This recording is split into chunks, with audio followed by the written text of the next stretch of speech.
In this video, I'm going to show you how to sell Bitcoin on Ledger Live. Now, the first thing you want to do here, you want to go to buy/sell on the left-hand side, and then you want to swap to sell up top. And then over here, you first want to select Bitcoin. So I'm going to go ahead, click here, select Bitcoin, and then again, my wallet where I hold my Bitcoin. Now in here, you can go ahead and basically see how much you want to sell. So of course, I have my currency in euros. You can change that as well.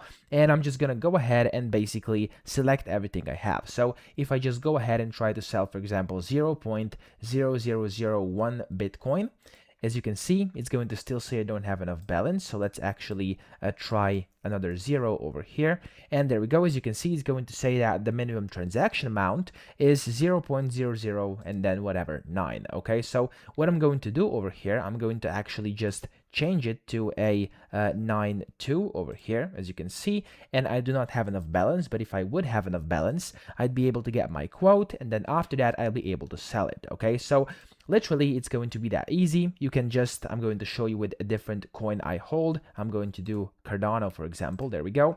It's just going to look like this. You're going to have to put in the amount.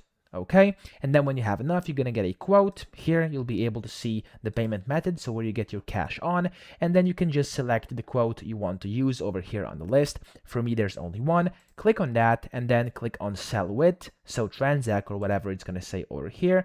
It's going to connect you to your Transact over here. Then you're going to have to select how much you want to do again. So for me, I'd have to change it because as you can see here, basically it'd have to equal to a bit more than 16 Cardano, and then you'll be able to see how much you can receive over here. So if I go and select this to 17, and if I go ahead and sell again, there we go. In just a second, this is going to load up. There we go. Then you're going to have to put on your email. You're going to have to sign into Transact. And after you do this, of course, you'll be able to sell your Bitcoin on Ledger Live and then, of course, receive your money onto your payment method or withdrawal method. So that's it. I hope this video helped you out. If it did, please subscribe to the channel and help me out as well.